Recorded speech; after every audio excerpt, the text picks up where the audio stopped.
Welcome to my channel, kembali lagi bersama saya di channel Dunia Film. Seperti di video-video sebelumnya, kali ini Anda akan menyaksikan alur cerita dari sebuah film untuk menghibur malam minggu Anda. Dan di video kali ini, Anda akan menyaksikan sebuah alur cerita dari film The Woman in the Window yang dirilis baru-baru ini pada tanggal 14 Mei 2021 dan didistribusikan oleh Netflix. The Woman in the Window diangkat berdasarkan novel karya A.J. Finn dan diterbitkan oleh William Morrow pada tanggal 2 Januari 2018 silam. Film ini mengandung plot twist, di mana endingnya sulit ditebak, sehingga jangan skip video ini agar Anda tidak gagal paham. Langsung saja kita saksikan alur ceritanya. West 100 and 21st Street. Give us some shots and you'll free you fake.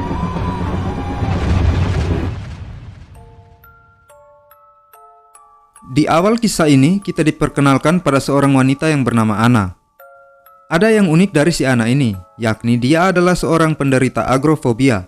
Dengan kata lain, Anna takut dengan keramaian, karena keramaian akan memicu kecemasan yang berlebihan pada dirinya. Pada hari Senin, seperti hari-hari biasanya, Anna menelpon suami dan anaknya yang tinggal terpisah dari dirinya, dan juga ada psikiater yang datang untuk melakukan terapi rutin bagi Anna. Di saat yang sama, Anna mendapatkan tetangga baru yang baru saja pindah di seberang jalan, sehingga Anna bisa melihat aktivitas mereka melalui jendela.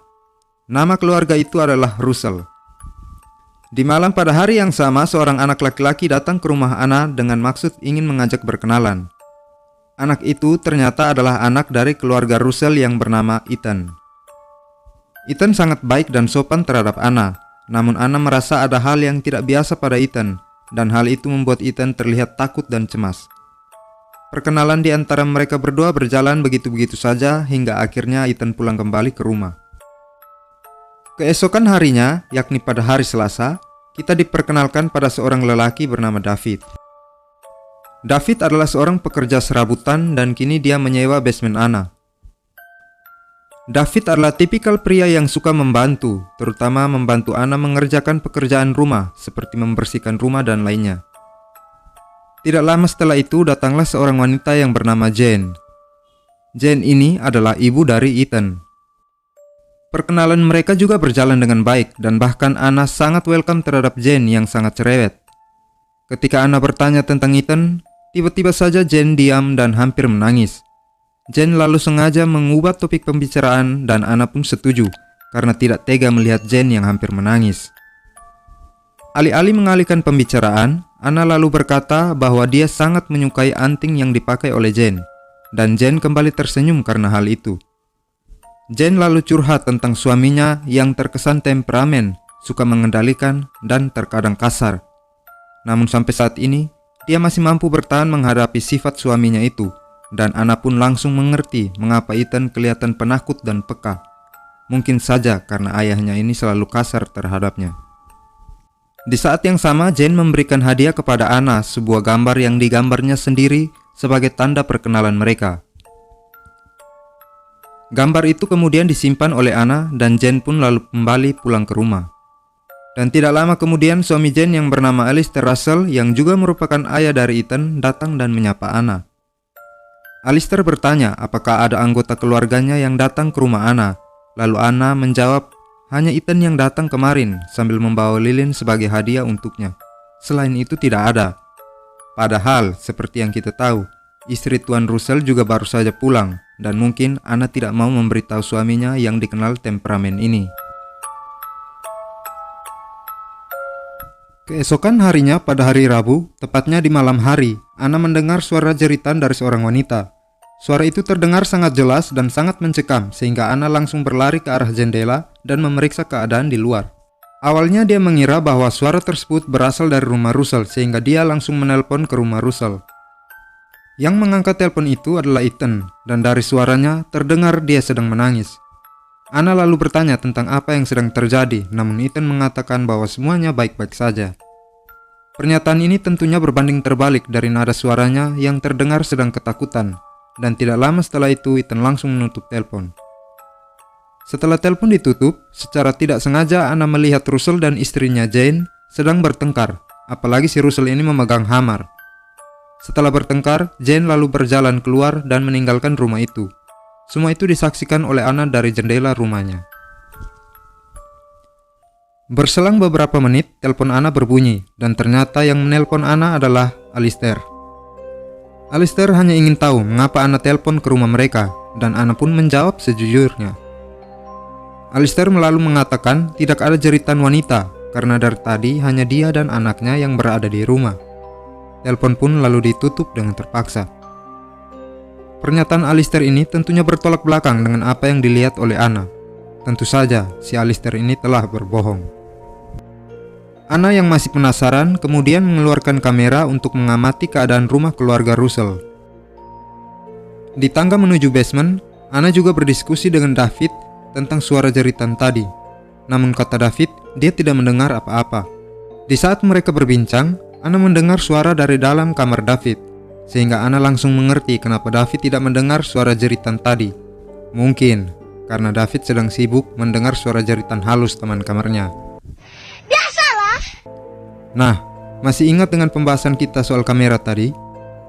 Kamera itu digunakan untuk mengamati rumah keluarga Russell, dan di saat itu juga Anna melihat Alistair sedang bertengkar mulut dengan anaknya Ethan. Ethan lalu berjalan keluar rumah dan masuk ke rumah Anna. Anna yang merasa kasihan lalu menenangkan Ethan sampai Ethan pulang kembali ke rumah.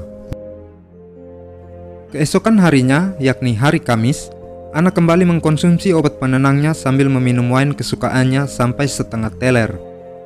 Setelah dia tersadar dari telernya, dia kembali mengamati rumah keluarga Alistair. Dia melihat Jane sudah pulang kembali ke rumah, namun tidak disangka-sangka, dia melihat Jane ditikam di bagian perut hingga terhempas dan terjatuh.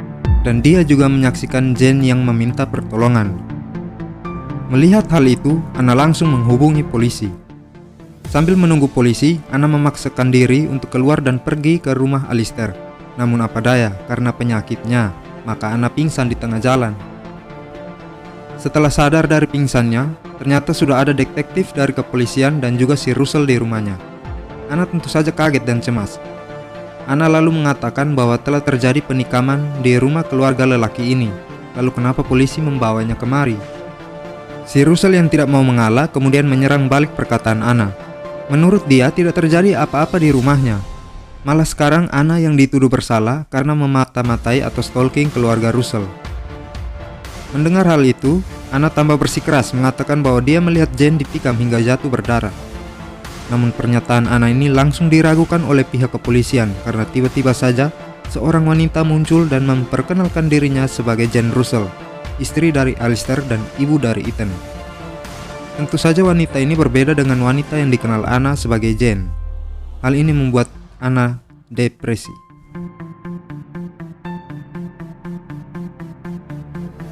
Esok harinya, yakni hari Jumat, Anna melacak riwayat keluarga Russell lewat media sosial. Dari situ dia menemukan sebuah fakta menarik bahwa keluarga Russell pindah dari tempat tinggal lama mereka sesaat setelah asisten Alistair yang bernama Pamela Nazin ditemukan bunuh diri. Lalu pada hari Sabtu, keesokan harinya, tentunya hal ini membuat Anna semakin curiga dengan keluarga Russell. Anna kemudian pergi ke kamar David dengan maksud untuk mendiskusikan hal ini. Namun secara tidak sengaja, dia menemukan anting yang pernah dipakai oleh Jane yang dikenalnya sebagai Jane Russell itu. Dari sini dia mulai sadar bahwa ternyata wanita yang diketahuinya sebagai Jane Russell ternyata bukan wanita jadi-jadian atau halusinasi. Jane yang dia kenal menurutnya adalah Jane Russell yang dia kenal benar-benar ada, dan David ada hubungannya dengan si Jane ini. Sekarang kita sampai pada hari Minggu, di mana Jane terbangun dari tidurnya dan berniat meminum obat penenangnya. Sebelum meminum obat itu, dia menemukan gambar yang pernah diberikan oleh Jane kepada dirinya. Anna kemudian semakin yakin bahwa keluarga Russell menyembunyikan suatu hal yang tidak diketahui oleh dirinya dan juga kepolisian. Tidak lama setelah itu, Anna mendapatkan sebuah email anonim, dan di saat dibuka, dia sangat kaget karena email itu berisikan sebuah foto yang menampakkan dirinya sedang tertidur. Anna kemudian langsung menghubungi polisi dan bercerita tentang hal ini, namun kepolisian meragukan pernyataan Anna. Mereka menganggap Anna ini berhalusinasi sebagai akibat dari obat yang sering dia konsumsi. Mereka juga menganggap karena halusinasi tersebut yang membuat Anna memotret dirinya sendiri sebab tidak ada tanda-tanda orang lain masuk ke rumah Anna secara diam-diam dan memotret Anna. Anna semakin tertekan saat keluarga Russell datang dan mengadukan pada polisi bahwa selama ini Anna ketahuan stalking keluarga mereka. Oleh karena itu, Anna menunjukkan gambar yang telah diberikan Jane kepada dirinya dan ditunjukkan kepada polisi dan juga kepada keluarga Russell. Namun mereka tidak percaya. David tiba-tiba masuk dan langsung diinterogasi oleh polisi, tapi tidak ditemukan adanya kecurigaan mengenai si David ini. Anna yang mendengar hal itu lalu berkata pada polisi bahwa dia menemukan anting milik Jane di kamar David. Tentu saja David menyangkal bahwa anting itu adalah anting temannya yang ketinggalan, dan alibi David ini bisa dibuktikan oleh polisi. Karena situasi ini, Anna kemudian semakin emosional dan berkata bahwa suaminya akan membantu dia menyelesaikan masalah ini. Nah, pihak kepolisian kemudian mengatakan bahwa suami Anna dan juga anak Anna sebenarnya sudah meninggal dalam kecelakaan. Anna pun turut serta dalam kecelakaan itu, namun Anna kemudian selamat. Penyebab kecelakaan itu sendiri adalah karena Anna kedapatan selingkuh dan dia bertengkar dengan suaminya tanpa memperhatikan arah mobil, sehingga mereka beserta anak mereka terjun bebas ke jurang. Serangkaian peristiwa itulah yang membuat Anna menderita agrofobia. Anna terpaksa harus mengkonsumsi obat-obatan yang dapat menyebabkan halusinasi hingga sekarang ini. Kesimpulannya, semua yang Anna lihat dan rasakan sekarang ini hanyalah sebuah ilusi belaka. Karena hal itu, maka Anna lalu minta maaf dan mengaku bersalah. Keesokan harinya, tepatnya pada hari Senin, Anna masih merasa bersalah tentang semua kejadian dan situasi yang terjadi sekarang ini. Maka karena rasa bersalahnya itu, Anna nekat bunuh diri. Sebelum melancarkan niatnya itu, dia membuka kembali galeri HP-nya dan menemukan sebuah bukti otentik yang tidak bisa disangkal. Di dalam galeri HP-nya itu, terdapat sebuah foto yang menampilkan refleksi wajah Jane yang dikenalnya, memantul pada gelas wine yang sangat jelas. Di saat yang sama, David datang menemui Anna. Anna lalu bercerita tentang foto tersebut, dan David berkata bahwa nama perempuan itu bukan Jane, melainkan Katie. David tidur dengan Katie di hari Rabu malam. Nah, masih ingatkah Anda? Waktu itu, Anna ingin berdiskusi dengan David soal jeritan wanita dari rumah keluarga Russell. Tetapi David mengatakan bahwa dia tidak mendengar apa-apa. Setelah itu, Anna mendengar suara yang dikiranya pacar David. Tapi ternyata itu adalah suara si Katie. Sehingga kenyataan yang terjadi bahwa ternyata setelah keluar dari rumah keluarga Russell, si Katie ini bertemu dengan si David dan kemudian cinta satu malam. Cinta satu malam itu bagi yang mengerti ya. Ada sayang, ada. Di saat itu si Katie memberitahu David bahwa Ethan memang anak kandungnya. Namun karena di masa lalu Katie masuk penjara, maka si Ethan ini diasuh sendiri oleh Lu mampu gak, bos? Ulang. Di saat itu, si Katie memberitahu David bahwa Ethan itu memang anak kandungnya. Namun, karena di masa lalu Katie pernah masuk penjara, maka si Ethan ini diasuh sendiri oleh ayahnya si Alistair itu. Setelah bebas dari penjara, si Katie datang kembali menemui Alistair, tapi Alistair sudah memiliki istri baru, sehingga Katie diusir. Tepat pada saat Anna melihat Katie keluar dari rumah itu. Itulah fakta sesungguhnya. Namun, David tidak tahu menahu soal penikaman yang sudah terjadi. Pada saat David pergi kembali ke kamarnya, dia tiba-tiba ditikam oleh seseorang. Dan ternyata seseorang itu adalah si penakut Ethan. Ethan masuk ke kamar Anna dan membeberkan semua kenyataan selama ini. Selama ini, Ethan adalah seorang psikopat yang suka membunuh wanita.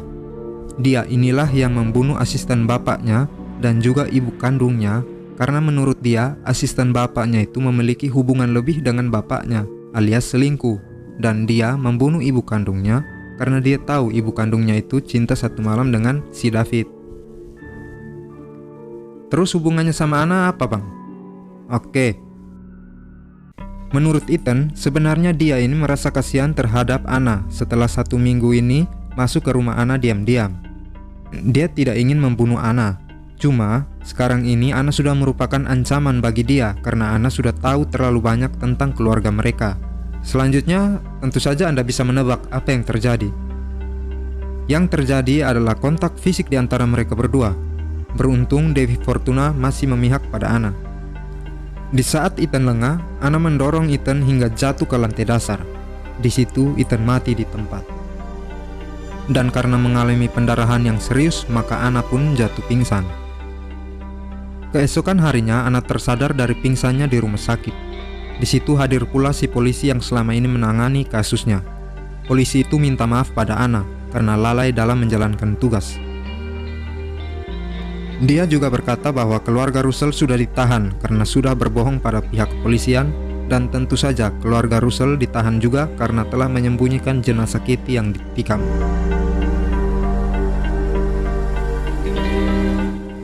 Hari-hari pun terus berlanjut, dan kini 9 bulan setelah kejadian tersebut, Ana berhasil sembuh dari penyakit agrofobia. Dia memutuskan untuk pindah rumah dan move on dari masa lalunya. Cerita ini pun selesai. Zombie apocalypse.